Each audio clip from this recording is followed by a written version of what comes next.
જો તમને પણ ખાટી છાશ પીવાનું ખૂબ પસંદ છે અને તમે દરરોજ જ ખાટી છાશ પીઓ છો, તો આ સમાચાર આપના માટે છે. નમસ્કાર દર્શક મિત્રો, ખબર છે .com ઉપરથી હું દ્રષ્ટિ નાયક આપ સૌનું સ્વાગત કરું છું. ઘણા બધા લોકો એવા હોય છે કે જેમને ફૂલ ડિશ ખાવાનું જોઈએ, એટલે કે દાળ, ભાત, શાક, રોટલી, પાપડ, અથાણું અને છાશ. હવે એવા પણ લોકો હોય છે કે જેને છાશ વગર ચાલતું જ નથી. આમ જોઈએ તો શરીરને પણ છાશની જરૂર છે, કારણ કે છાશની અંદર ઘણા બધા ગુણો રહેલા છે જે શરીરને ફાયદા આપે છે. હવે આવામાં તો હાલમાં ખૂબ ગરમી પડી રહી છે અને ઉનાળાની આવી ઋતુમાં કે જ્યારે ખૂબ ગરમી પડતી હોય, લૂ લાગવાની શક્યતા હોય, તો આપણે પ્રવાહી જ પીવાનું પ્રિફર કરતા હોય છે. આ એવા દિવસો છે જેમાં જેટલું પણ પ્રવાહી પીએ એટલી આપણા શરીરને જ ફાયદાકારક ગણી શકાય. પરંતુ જો તમે છાશ વારંવાર પી રહ્યા છો, છાશ પીવાની તમને આદત છે, તો શરીર માટે તમે કેવી છાશ પી રહ્યા છો એ પણ જાણવું જરૂરી છે. હવે તમને એવું થશે કે આવું કેવું? તો છાશ એ મોળી છાશ પણ હોઈ શકે અને ખાટી છાશ પણ હોઈ શકે. તો ઘણા મિત્રો એવા પણ છે જેને ખાટી છાશ પીવાનું ખૂબ પસંદ હોય છે.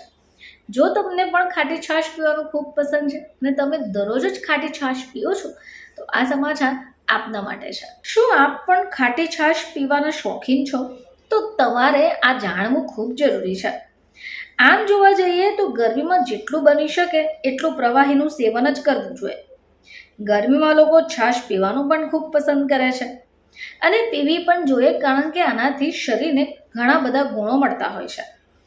છાશમાં કાર્બોહાઈડ્રેટ, વિટામિન અને કેલ્શિયમ રહેલા છે અને છાશ પીવાથી આપણા શરીરને ઘણા બધા લાભો પણ થતા હોય છે.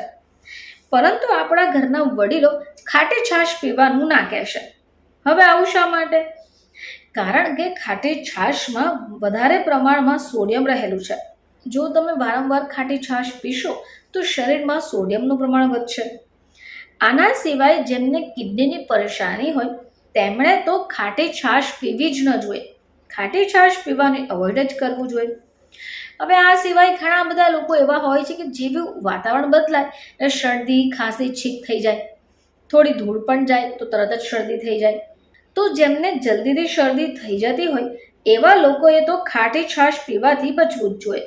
તો ઘણા લોકો ઘરે રહીને જ માખણ વલોવીને છાશ બનાવતા હોય, તો વળી અમુક લોકો એવા પણ હોય કે જ્યાં સુધી માખણ અલગ ન તરી જાય ત્યાં સુધી દહીંને વલોવશે. તો આ કરવું ખોટું છે. આમ કરવાથી આવી પ્રોસેસ દરમિયાન અમુક બેક્ટેરિયા બને છે અને આવી છાશ નાના બાળકો માટે સુરક્ષિત નથી. તો મિત્રો, જો તમે પણ ખાટી છાશ પીવાના શોખીન હોય અથવા આવી નાની અમથી પણ ભૂલ કરી બેસો તો તમારે જ ભોગવવાનો વારો આવે.